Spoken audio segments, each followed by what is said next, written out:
All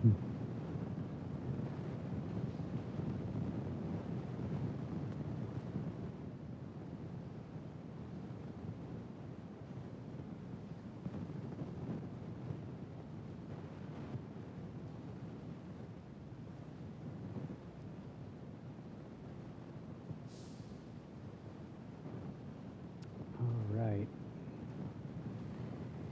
Welcome, everyone.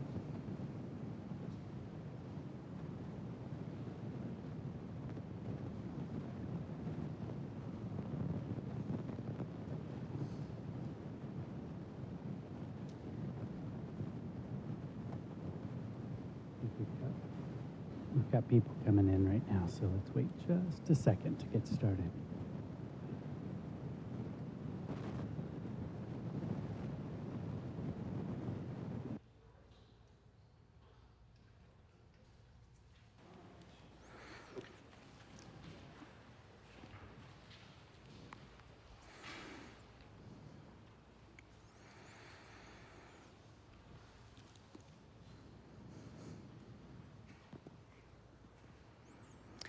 All right, thanks for coming, everyone. My name is Marcus Casey. I'm a volunteer meditation instructor here at Columbus KTC. So make yourselves comfortable and relax and settle in, and we'll study some Dharma. So on my last talk, which has been a little while, I've had a lot of things going on. On my last talk, I started a series of talks in which we go verse by verse through the 37 practices of a Bodhisattva, which is a small text by Togme Zangpo. And so we're going to continue working our way through the text, slowly unpacking and considering what it has to teach us. We'll do a very, very quick review of the verses we went over last time, and then we'll start with what's new. But before we get started on that, let's go ahead and start with the 4-line refuge prayer on the laminated page here. And let's do once in English, once in Tibetan, and then back to English.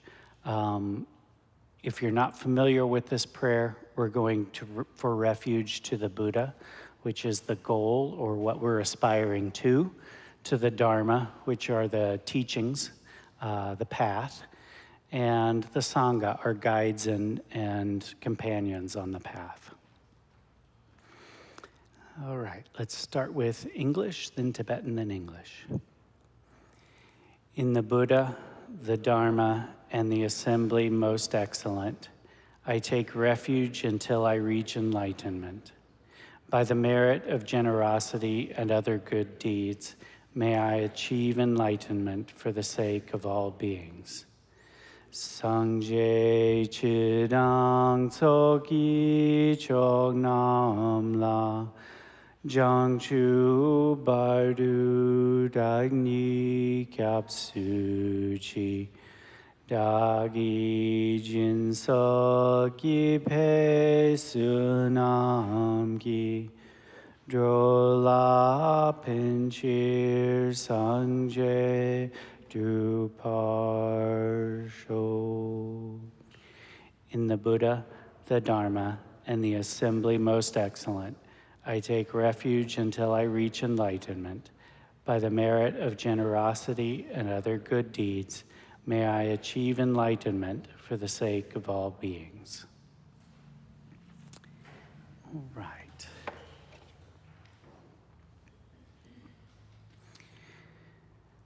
All right, so let's go ahead, and we're going to take our text and read a little section, and then I'll talk about it. We'll read a section, I'll talk about it until we get back up to where we're going to start today. So let's all do what is the dedication, which starts with Namo Lokeshvaraya, and then that first verse there. Namo Lokeshvaraya. You see that all phenomena neither come nor go, still you strive solely for the benefit of beings. Supreme Guru and Protector Chenrezig, to you I continually bow with body, speech, and mind. So this first verse is the dedication, and the author dedicates the verse to the Bodhisattva of compassion, Chenrezig. Whereas we, in our ignorance, often allow our mistaken concepts, our conceptual mind, to delude our perception. Chenrezig sees purely, just as things are. And for this reason, we can go for refuge to Chenrezig. And even though Chenrezig has pure perception, out of compassion, his sole aim is to help those of us who are lost in delusion.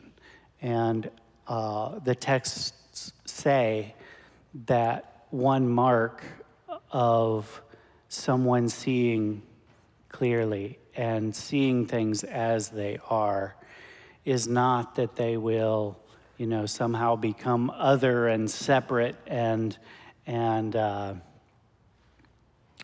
leave everything else behind, but often that they cannot help but seeing everyone else with compassion, everyone who is walking in a state of delusion. They have compassion for them.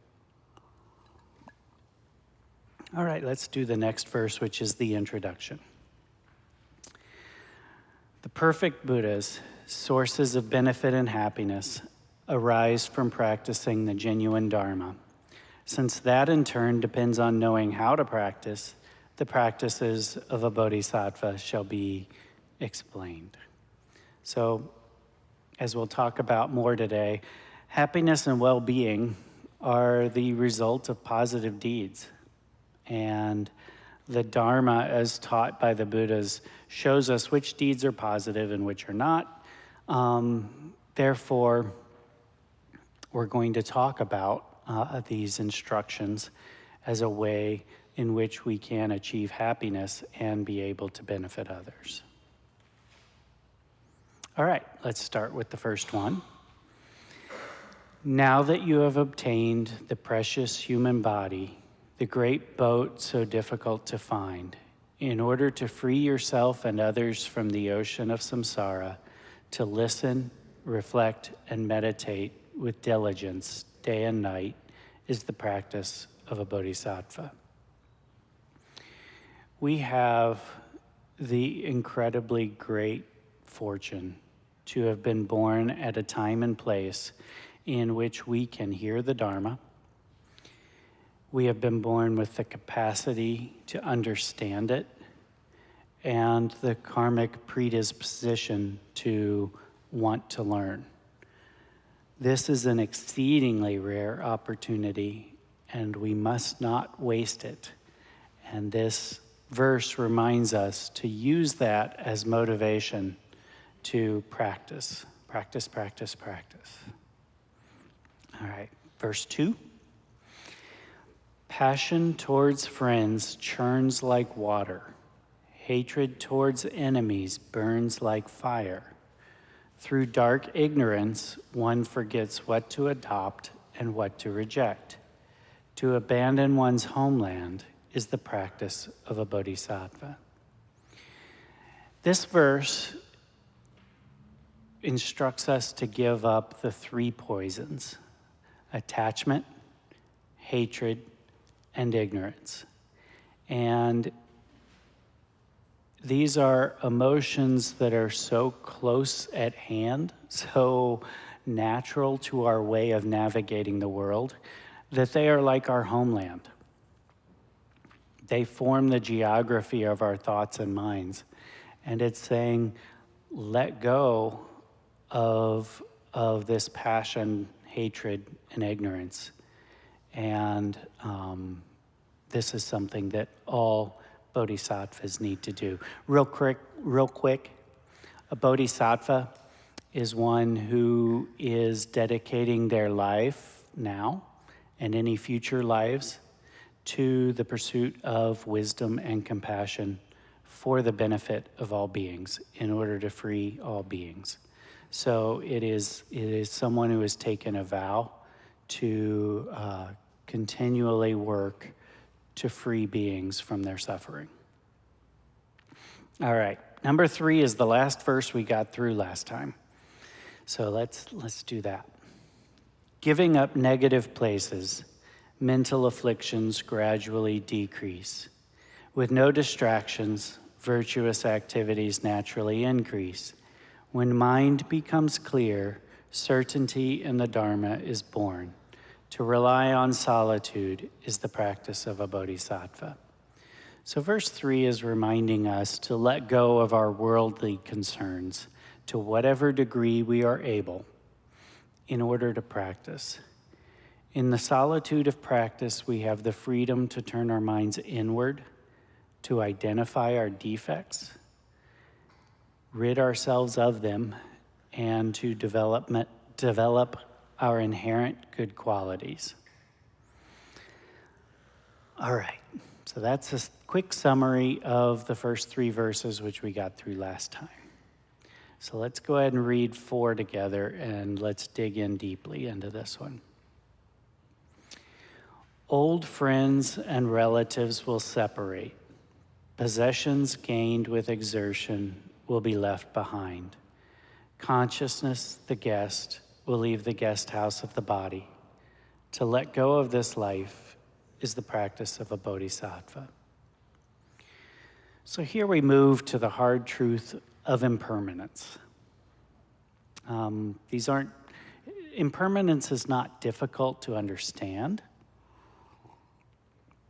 but it's difficult, it can be difficult to really internalize and really live with the perspective that an understanding of impermanence brings. It is far easier to live in denial of impermanence and, instead chase that next dopamine hit, right? Looking for happiness wherever we can find it. Looking for excitement, looking for something to kind of soothe us. But there's a saying in Tibetan that says, whatever is born will die. Whatever is gathered will disperse. Whatever is accumulated will come to exhaustion. Whatever is high will fall. And there's one that I remember hearing here a lot back when Ed Powers did a lot of teaching. He would often say that all marriages end in death or divorce. Right? Everything comes to an end. It's an uncomfortable truth, I think. But worldly concerns only bring suffering and disappointment in this life. We prefer to delude ourselves into thinking that things are permanent and unchanging, but in truth, the appearances of samsara are highly unstable. They're always changing, and they are impermanent.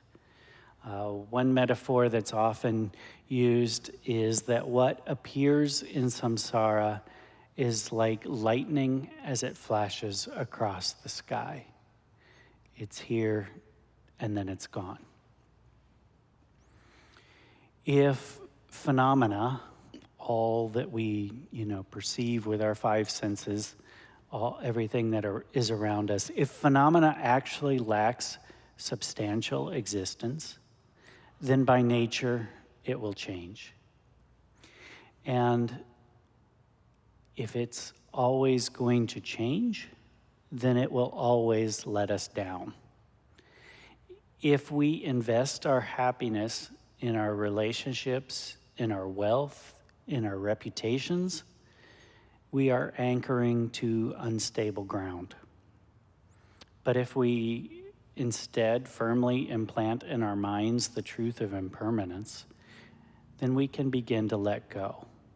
We can approach life with an open mind, open heart, and open hands. We can learn to accept what is in every moment, regardless of how we might wish it to be or how it may become in the next moment. Keeping the truth of impermanence leads us to realize how close to death we are. Our lives have meaning only to the extent that we do meaningful things with them. And pretending that we are immortal or that death is somehow always far away leads to wasted opportunity for meaning. Dilgo Khyentse, in one of the books that I used for preparing this talk, he said, "The timing of your death is uncertain, and the circumstances that will bring it about are unpredictable. Like a frog in the mouth of a snake, you are already in death's mouth. Death may strike at any moment without warning and result from all sorts of causes and circumstances. Some people die young, some old, some from sickness, some in war, or because of a sudden violent accident, such as falling off a cliff. Some die in their sleep, some while walking, some while eating. Some die serene, some racked by attachment for their relatives and possessions. We all have to die, no matter how. Life is as evanescent as dew on the tip of a blade of grass. Nothing can stop death, just as no one can stop the lengthening shadows cast by the setting sun. You might be extremely beautiful, but you cannot seduce death. You might be very powerful, but you cannot hope to influence death. Not even the most fabulous wealth will buy you a few more minutes of life. Death is as certain for you as someone stabbed through the heart with a knife." That sounds a little morbid, right? And people often say that Buddhists have some kind of morbid fascination with death, but I think it's more just waking us up to the reality of our situation. It's more of a courageous, unflinching acceptance of life, of reality. A personal anecdote, last year I was about to sit down and watch a Columbus Crew game on TV with my family, and out of, death was the furthest thing from my mind, and out of nowhere, a blood vessel burst in my brain, and I spent almost 2 weeks in the ICU. I was very, very fortunate. The kind of thing that happened to me, I think they said about a third of people don't even make it to the hospital with. So in every little thing that happened, I was in that percentage that was lucky, all the way down to the top 10% or whatever that have no lasting issues at all. So I came out of it, just fine. But it's things like that can bring us face to face with the reality of what it means to live in an impermanent world with an impermanent body. So what do we do with this realization? How do we bring meaning to our lives in the limited time that we have remaining? First, we let go of that which is unimportant, and we practice what is important. We practice the Dharma. We grow in compassion. We work on cutting off the root of our self-clinging. We tame our minds. Dilgo Khyentse says, "Do not be overly concerned with the ordinary affairs of this life." Boy, that's hard, isn't it? Just concentrate on the Dharma. Start the day by arousing the wish for enlightenment. In the evening, examine everything you have done during the day. Confess whatever was negative and dedicate whatever was positive to the benefit of all beings. Make a promise to do better the next day. The third line in this verse says, our consciousness is just a guest in this body.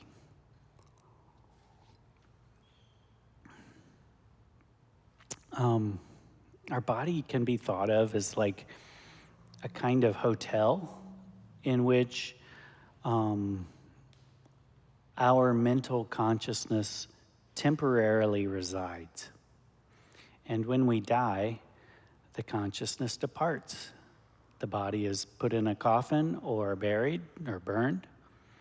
And so there's really no benefit to clinging to this body. For these reasons, the practice of a bodhisattva is to mentally discard this life. That does not mean giving up. It suggests developing an attitude of renunciation by realizing that this life is just like a dream and an illusion. You can abandon an attachment to it. His Holiness the 17th Karmapa says that whether or not Dharma practice is effective or not can be shown by whether or not we can give up our concern for this life, which is often described in terms of the 8 worldly dharmas. And as a reminder, these are concerns about gain and loss, pleasure and pain, fame and insignificance, praise and blame. So those are the 8 things that we should give up our concern for in order to instead focus on the Dharma. I'll go through those again.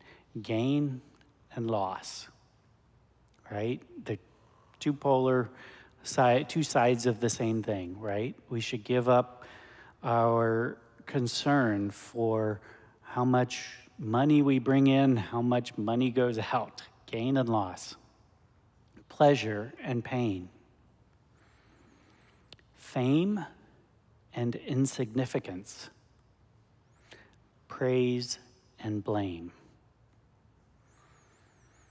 So, do you see how this list almost universally contains things that we consider, that we universally consider good and things that we universally consider bad? So gain, pleasure, fame, and praise.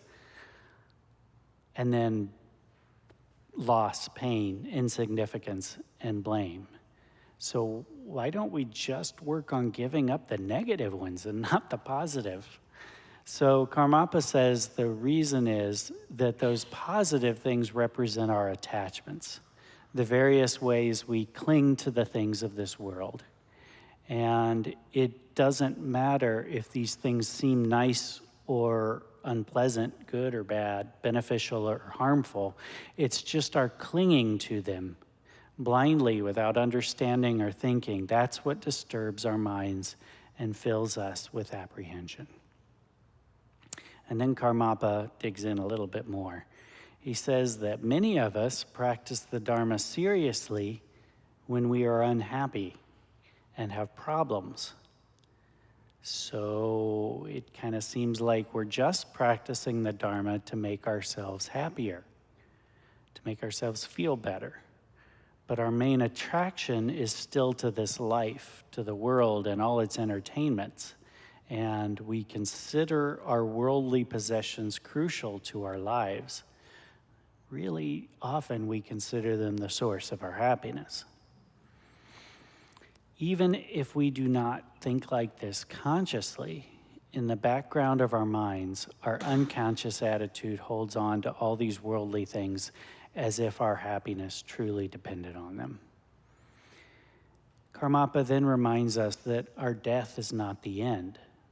Death is not a nothingness or a blank state. It is the time when we transfer our light to another way of being.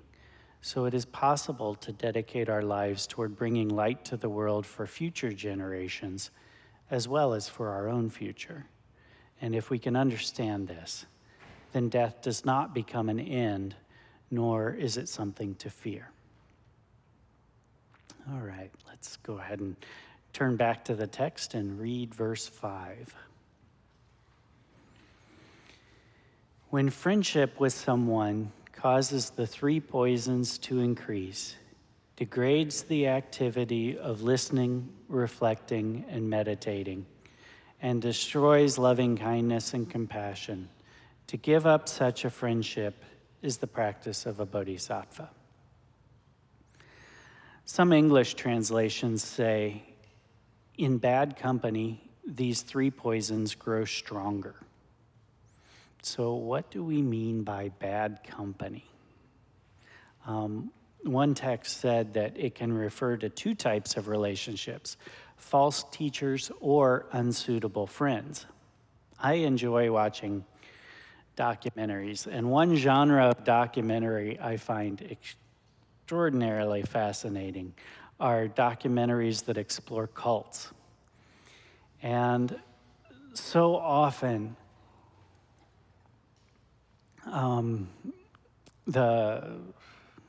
sorry, I lost my place here.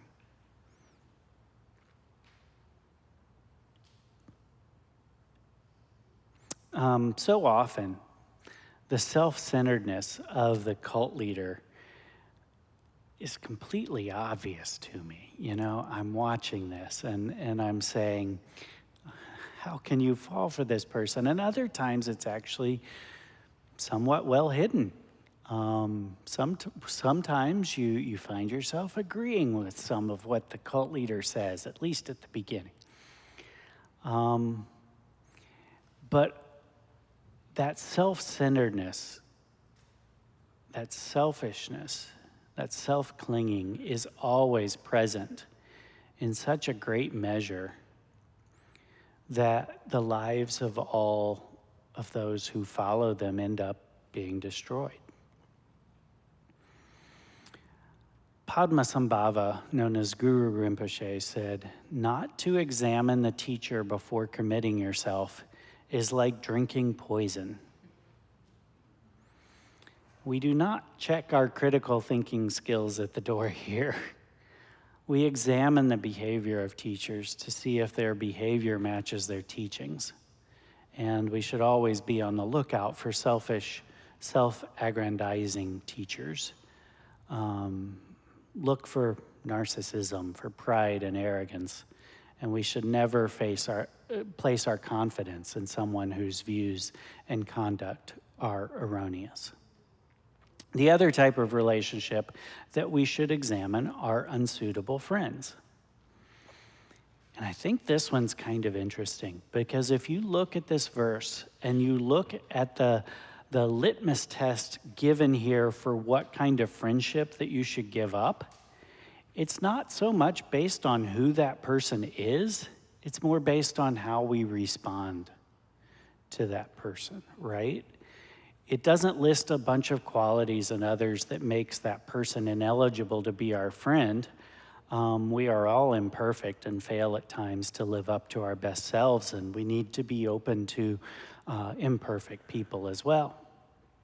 Instead, the litmus test it gives is based on who you are in that relationship. In that relationship, does your attachment, hatred, and ignorance increase? Do you lose interest in the Dharma? Are you less compassionate and kind when around them? The friendships we should give up are those in which we find ourselves tempted to commit negative actions. Dilgo Khyentse uses the metaphor of a crystal, which when placed on a piece of cloth takes on the color of that cloth, whether white, yellow, red, or black. In the same way, friends, whether suitable or unsuitable, influence the direction of our lives and practice. He says there's a saying, when you are with a turbulent person, you will be carried away by distractions. When you are with a greedy person, you will lose everything you have. When you are with a comfort-craving person, you will be preoccupied with petty things. When you are with an overactive person, your concentration will be scattered. Ooh, that last one hits close to home. And for clarity's sake, I'm the overactive person in this situation. In contrast, being with people who embody or aspire to gentleness, compassion, and love will encourage you to develop these qualities so essential to the path. Inspired by their example, you will become filled with love for all beings and come to see the inherent negativity of attachment and hatred. I think this is kind of why we in taking refuge, one of the refuges that we take is in the Sangha. We all need friends, we all need support, and we need support by others who are prioritizing growing in wisdom and compassion. His Holiness, the 17th Karmapa, says that when we talk about giving up negative friends, we are not necessarily talking about individual people. We can also be pointing to influences. He says that on a deeper level, this is actually about our own minds and whether it is focused on positive things or turned to negative ones. So it's really about being very mindful of what influences our minds and how we respond to different things. Maybe it's a certain type of media we consume. Maybe it's, maybe it's turning off that particular social media platform that really leaves us in a state of fear and worry and anger and things like that, and just consuming a different type of media or engaging in a different activity. All right, let's move on to number 6. When in reliance on someone, your defects wane and your positive qualities grow like the waxing moon. To cherish such a spiritual friend more than your own body is the practice of a bodhisattva. So this verse is obviously very much a counterpoint to the previous one and talks about the importance of finding a spiritual friend or teacher to achieve liberation from samsara and the omniscience of enlightenment. We are told that is impossible without following an authentic, qualified spiritual teacher. A teacher who always acts, speaks, and thinks in perfect accord with the Dharma. A teacher like that shows us what we have to do to progress successfully on the path and what obstacles we will have to avoid. He is encouraging and encourages you to concentrate on practicing the Dharma above all, and to do only what is virtuous and beneficial. He helps you give up unsuitable conduct without hypocrisy. I think that's interesting, without hypocrisy. And reminds you to be aware of impermanence and stop clinging to samsara. An authentic teacher is like the sail that enables a boat to cross quickly over the ocean. If you trust his or her words, you will easily find your way out of samsara. And that is why the teacher is so precious. His Holiness Karmapa says that it is important that we relate to our spiritual friend in a correct way. He says that when we're searching for the right guide, we should not choose too soon, and that we should stay focused on our purpose, not accepting just anyone we meet who is called a teacher. We consider whether the teacher has all or most qualities of a teacher. This should be the focus of our investigation, not whether or not we like the person or not. We should look at their qualities. If we get preoccupied with our own likes and dislikes during this search, we may not choose wisely. We might just be kind of projecting and choosing someone who reaffirms our own flaws.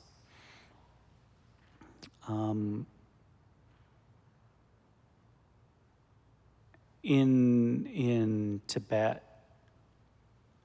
the way a person would often find a spiritual teacher is that they would begin their search by listening to what other people said about different teachers.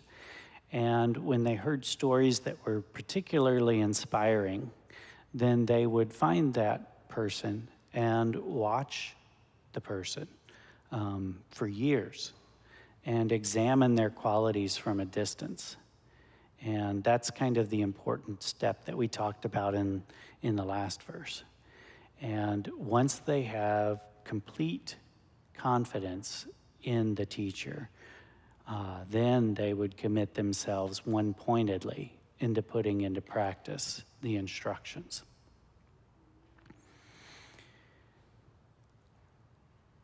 I think,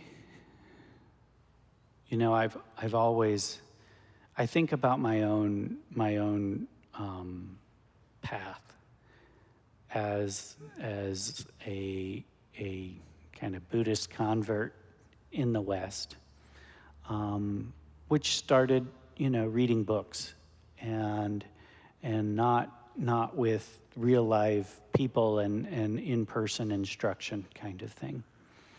And that's a great first step. And if that's all we have, that's what we do. It's certainly better than trying to rely on my own wisdom or lack thereof to try to navigate a spiritual path. But one of the things I love about Columbus KTC is that, we are so fortunate to have right here in Columbus not only teachers here, but connection to a lineage of teachers that we can rely on who have achieved realization in their own lives, and we have access to that, and access to all that stream of teachings that have produced enlightened beings throughout centuries. We should not take that for granted. Dilgo Khyentse Rinpoche says that you will not be able to attain enlightenment by relying on your own ideas and by being totally independent. He says, if you now have the intention to meet an authentic teacher, it is because of your inclination toward the Dharma from the past. And if or when you find him or her, cherish that teacher more than yourself and more than anyone else. And that is the practice of a bodhisattva. All right, we can move on to number 7.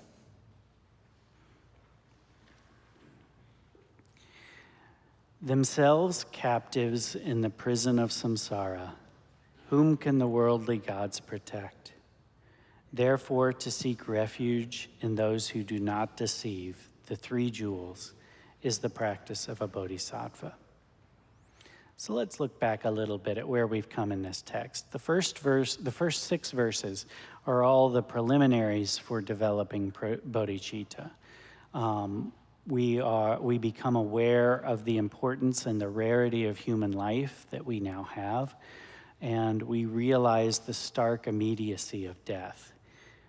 We feel a great disillusionment with the world and have decided to rid ourselves of distracting conditions and misleading influences, and to try to tame our minds according to the instructions of an authentic teacher.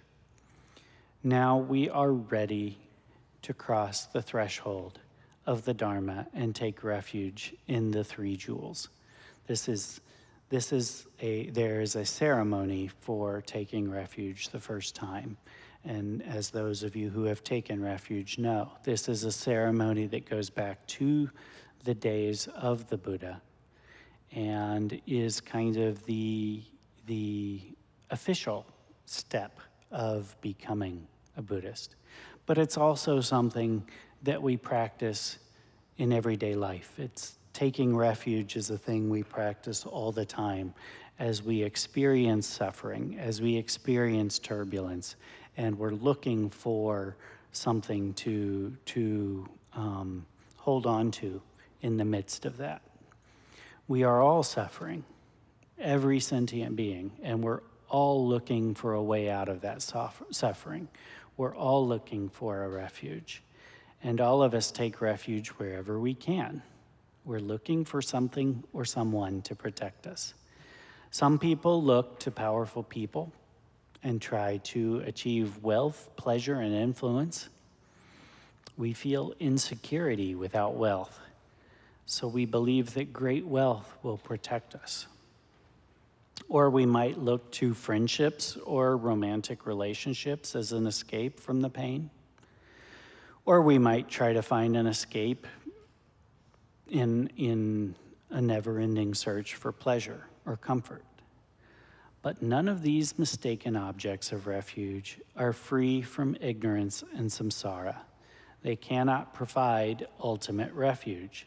They are impermanent and illusory. Their compassion, if they have any, is partial and limited. And that's why this verse implies that they are deceptive. We might think they are providing us with the refuge that we seek, but ultimately they are part of samsara, and ultimately they are subject to change and decay. Dilgo Khyentse Rinpoche says, true refuge can only be provided by something that is itself totally free, free from the bonds of samsara, and free from the limited peace of a one-sided nirvana. The quality of true refuge is to be found only in the three jewels, the Buddha, the Dharma, and the Sangha, with their absolute wisdom, unbiased compassion, and unimpeded ability. So His Holiness Karmapa, and I've never seen this before, His Holiness Karmapa says there are 4 reasons to go to refuge. The first is to free ourselves from samsara, the cycle of suffering. The second is to free others from their fears. The third is to develop compassion that is not attached to those who are close, like our friends and relatives, so that we won't feel separation from those who are far, our so-called enemies. And the fourth is to extend our compassion beyond the boundaries of the world that we know to include all beings. And Karmapa says the Buddha embodied all of these. The Dharma leads us to these, and the Sangha supports us as we develop these. Karmapa also says that ultimately we are our own refuge, because ultimately we have to decide what teachings to follow and what habits to let go of and actually do it. Ultimately, we have to walk the path so that we create the causes and conditions for the development of wisdom and compassion. Ultimately, the existence of the Buddha, the Dharma, and the Sangha are not sufficient. We have to walk the path that they represent in order to develop bodhicitta. So take refuge from the core of your heart for the sake of all beings from now until they all attain enlightenment. This is the true way of a bodhisattva. We could spend a long, long time on the subject of refuge, and in fact, one of our Intro to Buddhism classes that takes place at this time downstairs is on the subject of refuge.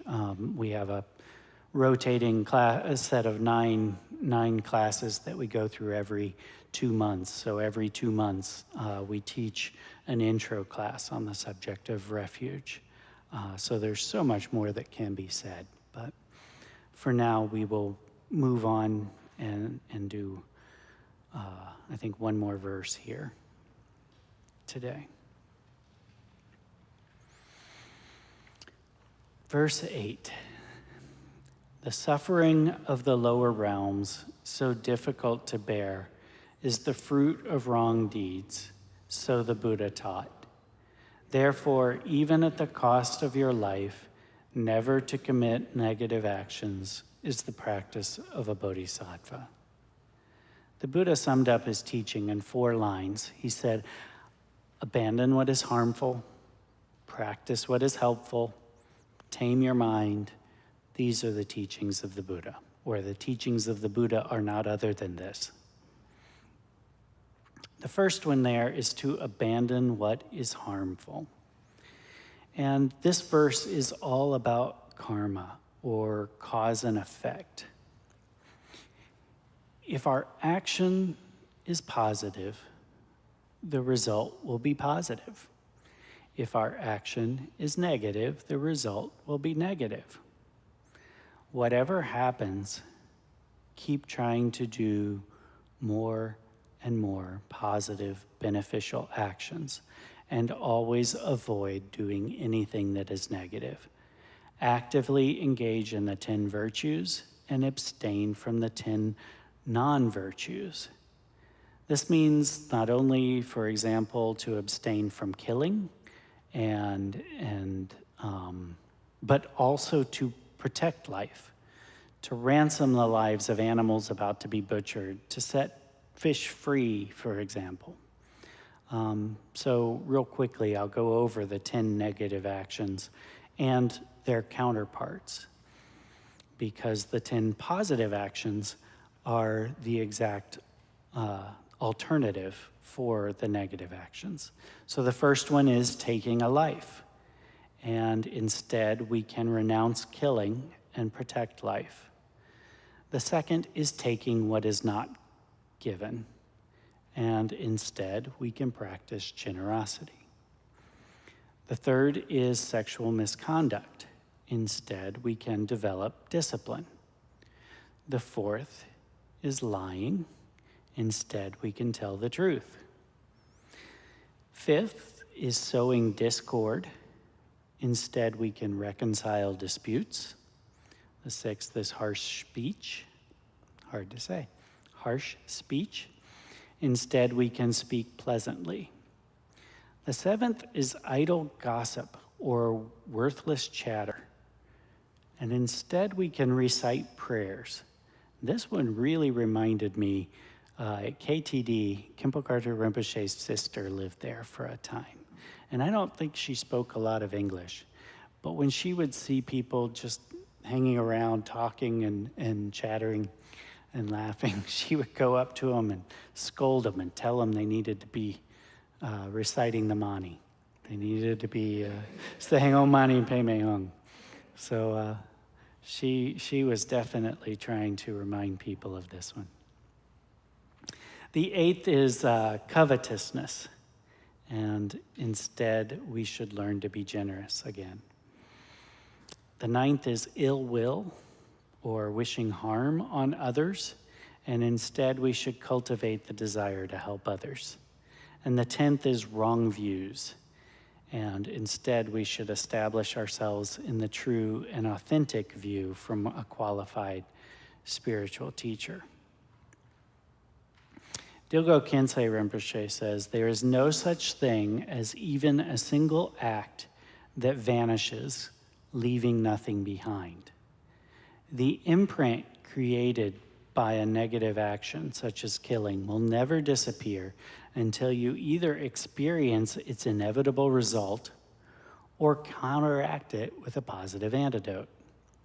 While on the other hand, even offering a single flower to the 3 jewels or reciting a single mani mantra brings inconceivable merit, so too, on the other hand, even the most seemingly insignificant negative action has a negative result and should thus be purified straight away. There are several positive antidotes we can do, but one that you can bring into your daily practice is to kind of reflect at the end of each day and examine your actions, your thoughts, and your words at the end of every day, and confess every negative one. Then develop the aspiration to avoid that negative action in the future. Negative actions kind of have a way of festering and becoming habits. And so taking care of noticing them right away on a daily basis and generating regret for them is a powerful practice. I think this is all we have time for if we're going to save a few minutes for some questions. So we only covered 5 new verses, but that's okay. We'll keep going the next time. But we really took on a lot. We took on impermanence, finding positive influences, finding a teacher, taking refuge, and the law of cause and effect. And each of these we can explore in great depth. But this text in its concise verses leads us through the whole Bodhisattva path. And so next time, in a couple months, we'll keep on working our way through these verses. Thank you for being such attentive listeners today. If you have questions, we have 2 question microphones. Feel free to come up, and I'll do my best to answer. Hi. Hello. Welcome. Hi. Thank you so much. And the 6th verse really struck me because it talks about the idea of reliance, like when in reliance on someone, your defects wane. What's the difference between reliance and attachment? That's good. So, attachment always has in it an element of what I'm doing for myself, right? I mean, we've talked, another question that comes up that's kind of similar, I think, is what's the difference between attachment and love, like in a relationship, right? So attachment's always going to have that seed of, how are you going to make me happy? Right? What are you going to do for me? And whereas love then is more, how can I be of benefit to this person? Now, when you're talking about reliance, you're talking about relying on someone who is further along in the path, right? And so what you're talking about is there's someone who has gone before, who has practiced the things I need to practice and is telling me what to do. And therefore, you're relying on that teacher. You're placing your confidence in that teacher, not so that you can find some kind of pleasure, but so that you can progress along this path of developing wisdom and compassion to benefit yourself and all other beings. So, in many ways, that reliance itself is kind of involves a letting go of your own ego, because it's hard for us as individuals to really kind of let that go and trust that what, that teacher is telling us is the right thing. We kind of, I think, we analyze and we say, no, I think they got it wrong. I think I'm better off. I know myself. I think I'm better off doing this other practice. I think I'm better off with something else. So I think it's more, I think attachment, if you look at it, attachment is always, it's not so much that you don't think of it as attachment as in, I'm now attached to this teacher. I'm now a follower of this teacher. It's not really that. Attachment is more, I'm attached in that I'm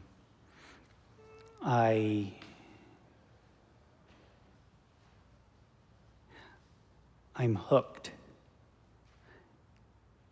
I'm hooked by something that is not worthy, right?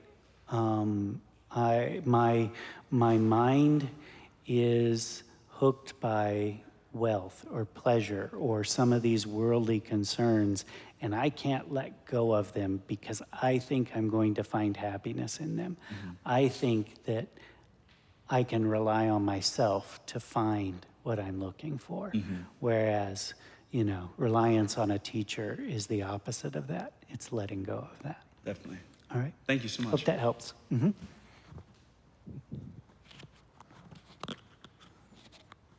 Hello. Oh, yes, we do have one. Okay. Thank you for this teaching. The verse that we went over that really stood out to me was number 5. And I was reading ahead, and I kind of did initially interpret it as, here's this list of qualities with people we shouldn't associate with. So I really appreciate when you said it's actually more about our response to people than about other people's qualities. And I sort of started thinking about it, and, I do see how I degrade the activities of listening, reflecting, and meditating in social interaction for myself. I'm not so bad at doing them alone, but with other people, it's instantly, here's what's wrong with my apartment or the weather or my salary or whatever, And I find that a lot of my conversations take sort of a negativistic turn that's not good for me or the other person. And so I've tried to make a practice lately of being less negative and, carrying the practice into, personal interaction, I guess. I wonder if you just had any thoughts or advice on that. Yeah, that's I certainly can identify. I certainly know there are times that we kind of can use our social interaction to kind of further that turbulence or kind of express that turbulence because that's what's going on. We're unhappy about work or something like that. So we want support in that. We want to share that. But at times that can end up kind of being a way to kind of stir that up, and it kind of gets bigger and bigger. We have support. Look, we've got people who agree that we were done wrong at work, and that somebody owes us something.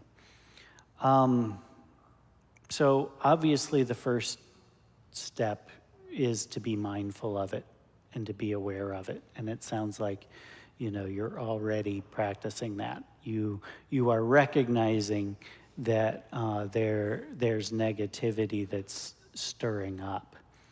What I don't think this verse is necessarily telling us is that, well, got to scrap that group of friends.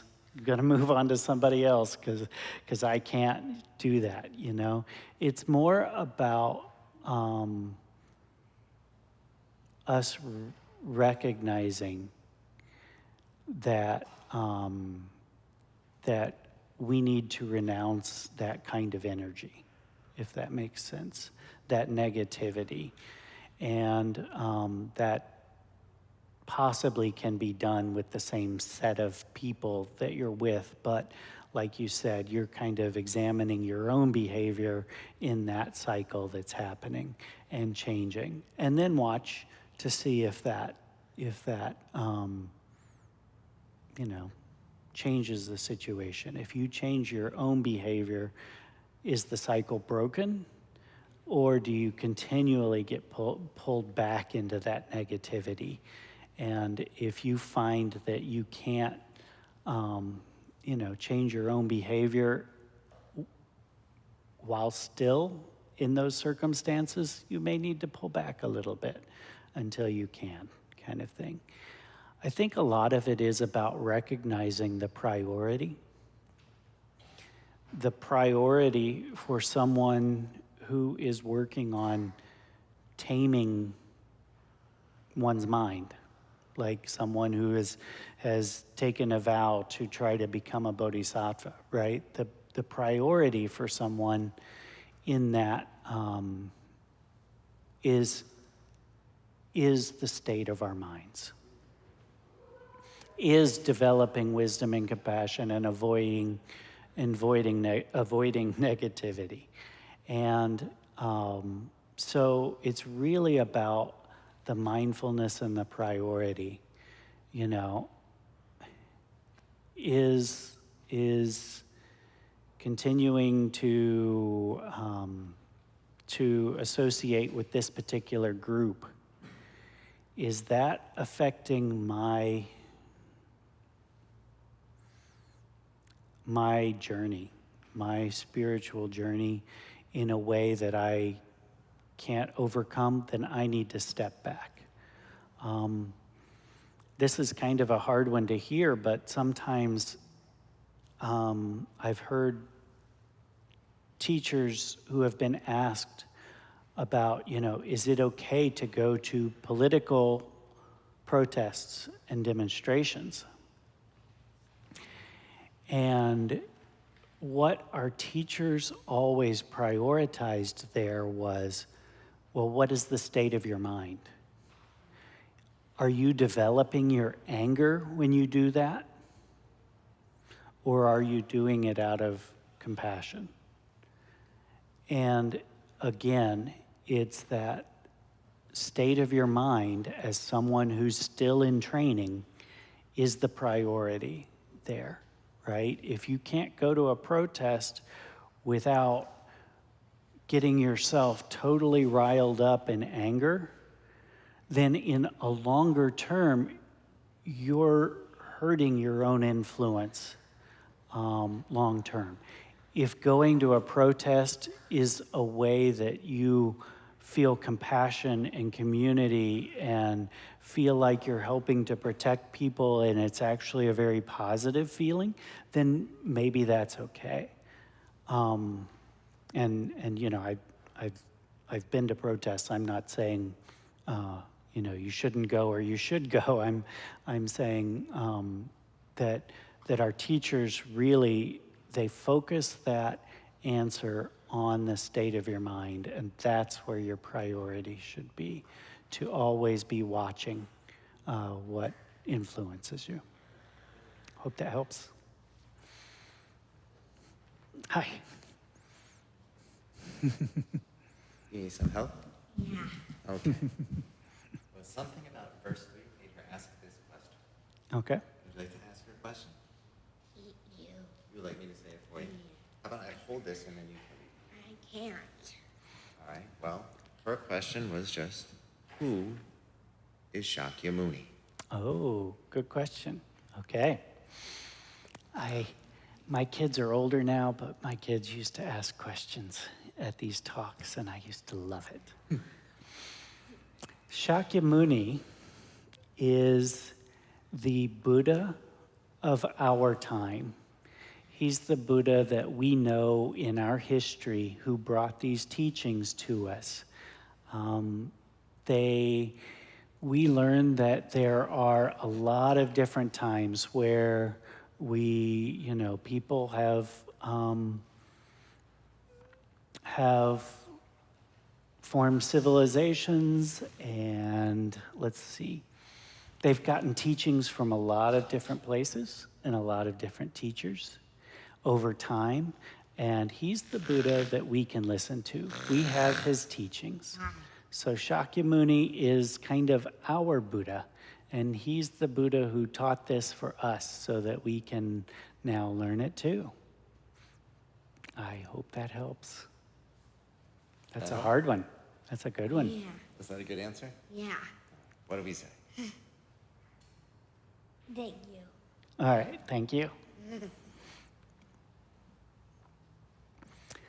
All right, if that's all, then let's let's go ahead and dedicate the merit, but I'm going to throw you a curveball. Instead of using the dedication of merit from this sheet, there is actually one in our text. So if you turn to the end of our text and look at the very last verse that starts with, by the virtue of the merit gathered here, we'll say that one together. By virtue of the merit gathered here, by the power of relative and ultimate bodhicitta, may all sentient beings become like the protector Chenrezig, who dwells neither in the extreme of existence nor in that of peace. All right, thank you, everyone.